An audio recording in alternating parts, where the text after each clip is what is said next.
Hey, what's going on everybody? Khordmaster is here, and in today's video I want to give you guys a overview of the Teenage Engineering OPZ. And I want this to be high-level overview, kind of for beginners, people who are curious about this amazing portable musical instrument. And let's see how we do.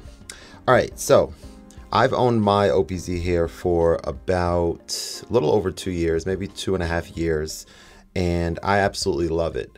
So what it is at heart is a very small, as you can see, here's my hand, here's the size of the device, very small remote control looking or shaped or sized sequencer, audio visual, powerhouse, sampler, synth, ton of synth engines in here as well. Drum programming, performance tool, and that's just kind of off the top in terms of how I use it right now. But what I want to do is I want to jump in and kind of just maybe demystify a little bit about this device for people who are curious about it. So let's go ahead and start off. So I want to start off by showing you that this device, of course, does not have a screen on it.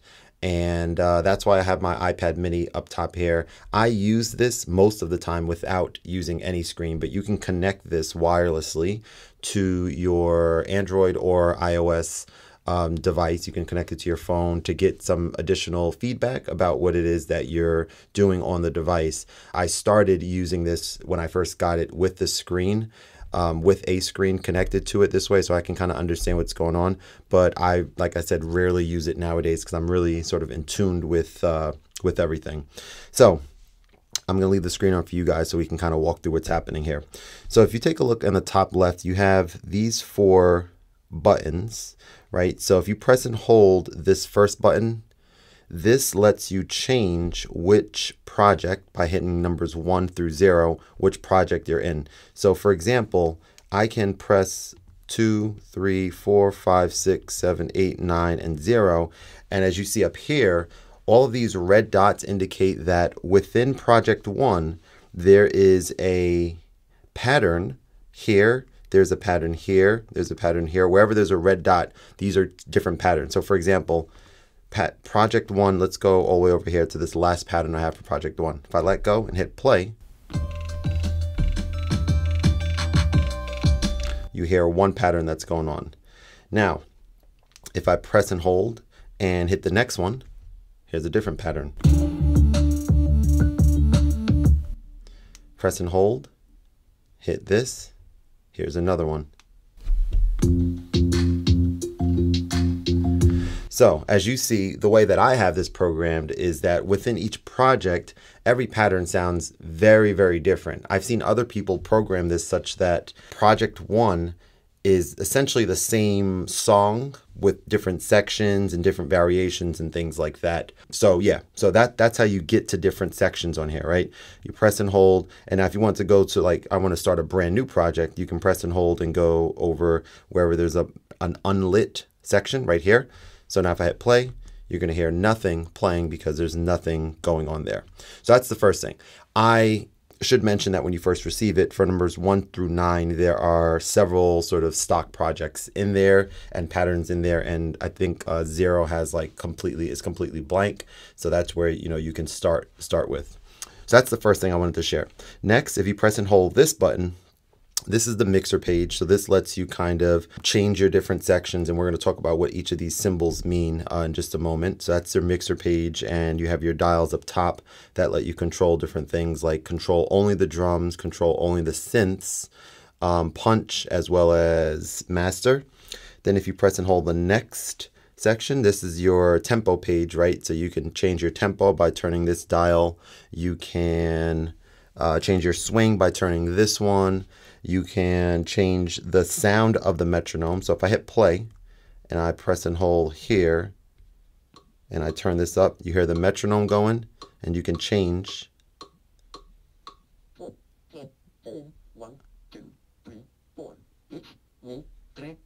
So that lets you change the metronome settings on there. Pretty cool. Last but not least, over here is we'll talk about this in actually a second. This lets you, if you press and hold, see the battery level, but also If you press and hold this, it lets you change the different sections of the app, right? So within the app, really quick, you have the OPZ section, which is where we just were. Configurator lets you add different synth engines and organize your sounds that you have and drum kits. Photomatic is a section where it lets you sequence pictures to what it is that you are playing. And here you can sequence visual 3D animations and such to what you're playing. That's the motion track. Devices is how you sync your device, okay? And then MIDI setup is where you set up your MIDI. And of course you have a guide here. So let's take a look at this really quick. I'm gonna go back to this section. If I go to a brand new track, like here, for example, and I press and hold this button, this is a very important button because this lets you change the different sounds and different parts within a pattern that you are going to be recording or sequencing, right? So for example, if I press and hold this, if you look above the first 8, you have 4 drum tracks, you have 4 synth tracks. So this is like your kick, your snare, your hi-hats, and your sample track, like sound effects and such.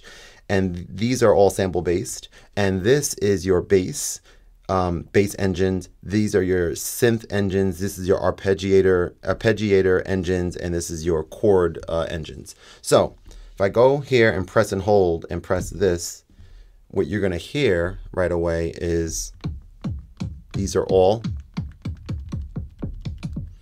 different drums. Okay, cool. What if I don't like those drums? Well, when you press and hold, we're currently on bank 1, but if you press and hold and go number 2, now you're on bank number 2. And bank 2 has different drums. These are different. Bank 3, such here. Bank 5. So different drum kits. Now these are empty. These you can actually, with the update that was implemented maybe a year ago or so, you can actually have your own samples via the microphone or via line in or even USB. You can record and you can have your own samples stored here, which is cool. So for example, 0, I have some kind of sample here, I think. I am, yeah, so Kevin's here. Ready, I am, yeah, so. Okay, me talking. Pretty cool, right? Wow, okay. Next, we have snares, same idea. Different sections for snares, hi-hats, samples, and then you have your synth engine. So now within the synth engine, if you look closely here, you can see that we're in the saw engine right now. That's one type of sound. So within this, these are different presets within the saw engine. So we're in saw, but we have that first preset, we have another. Same engine, just a different preset, another.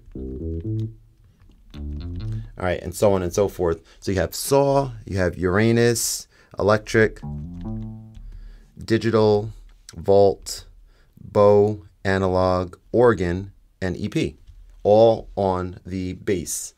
And this is a monophonic track. I don't even think you can change. Let me see something if you can change. Yeah, so you can't even change that from monophonic. So that's the whole purpose of it being a bass track, right? So if you wanted to sequence, if you take a note and just put them wherever you want, now you can sequence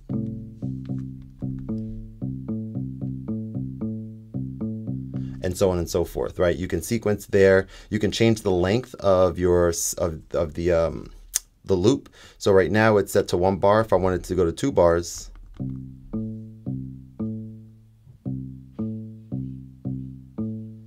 so set to 2 bars, you can set it to 3 bars, and so on and so forth. So let's take a look at your sequence, your lead track. So very similarly, you hit these buttons to change the different lead sounds that you have, and you can sequence that section too. If I press and hold here, let's see, let's go back here. So you see we have bass data there. If we press and hold here, we don't have any lead data. So you can do it that way. Obviously this is terrible sounding. I'm not trying to make something amazing sounding. I just want to give you guys a demonstration, right? But that is how you sequence that way. You can also sequence by pressing and holding record and play, and then hit play. So you see this is the timeline.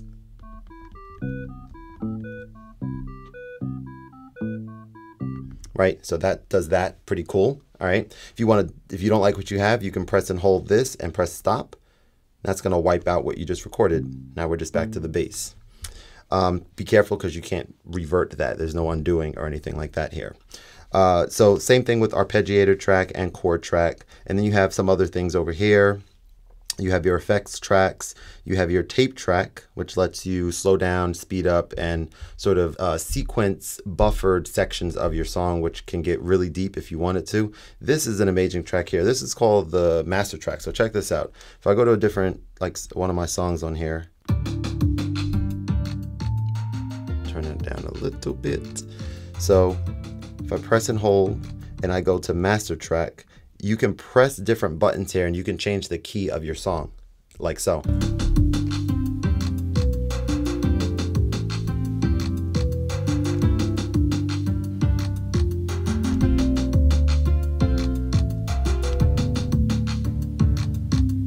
So that's pretty incredible, as you could imagine, because there's a lot of potential, right, to be able to change your song drastically.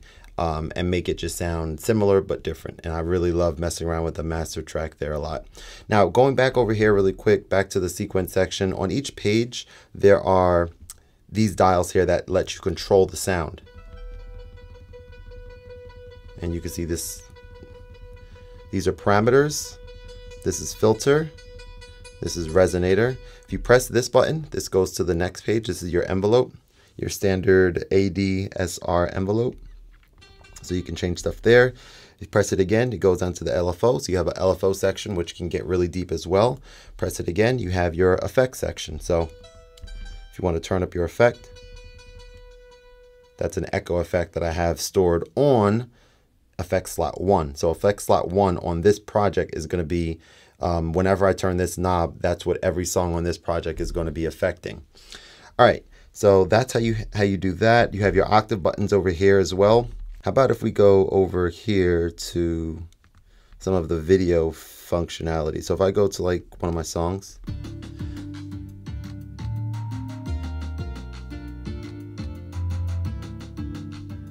and I'm gonna go to here and let's go to like motion. And I think I need to download the, since this is a new iPad mini that I have.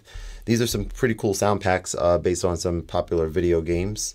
And so let me give you a little demonstration on what this allows you to do. So this is pretty complex, but I'm just going to give you guys just a quick rundown of this. These numbers here change what you're seeing on the screen to different things, right, on the screen. So for example, these change to different scenes within the video pack that was created, and these down here give you like little effects. So I can be playing this. If I wanted to sequence this every so often, right, I can record this like so.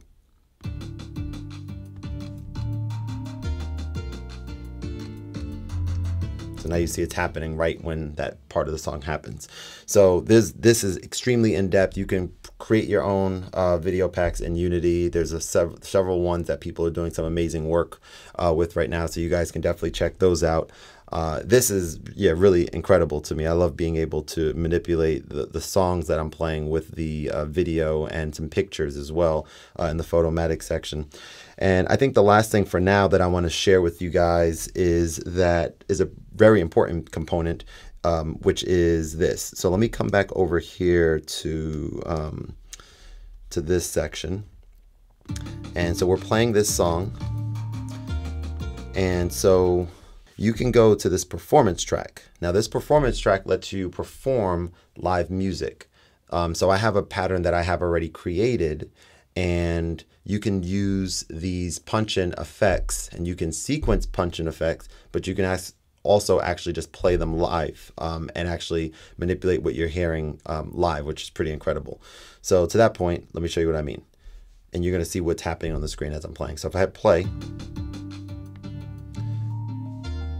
So duck means these are actually all for drum group effects, and these are synth group effects. So these are all the same as these, but these just happen for your drums. These happen for your synth. So duck means remove all the drums, filter sweep, loop. So this helps you do some like some breaks, some drum breaks, and this as well, drum breaks, echo, stereo, pitch. Fill actually works even when nothing's playing, which is pretty cool. And short, long, fill, and random. So I'll give you a little demonstration on what this you know kind of sounds like.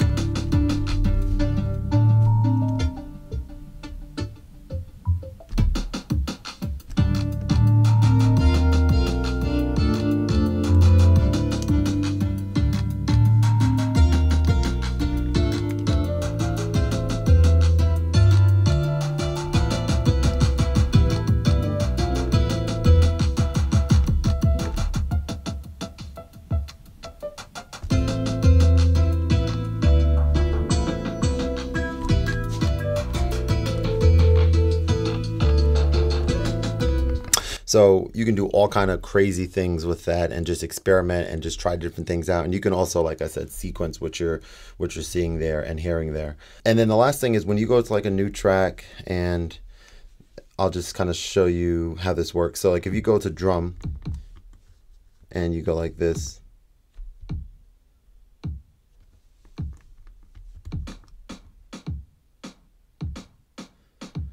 so you have the same beat going over and over, but you can use these punch-in effects, or I should say step components, to change what's happening. And this is where it gets really, really deep, right? And I'm just going to give you just one example for now.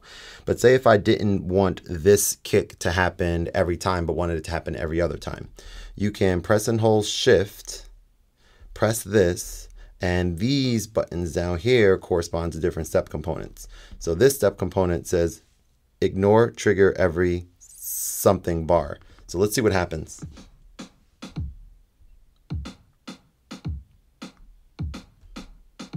So it's only happening the second go round, right? Similarly, if I wanted this to repeat, this now is going to repeat this note 4 times at that moment.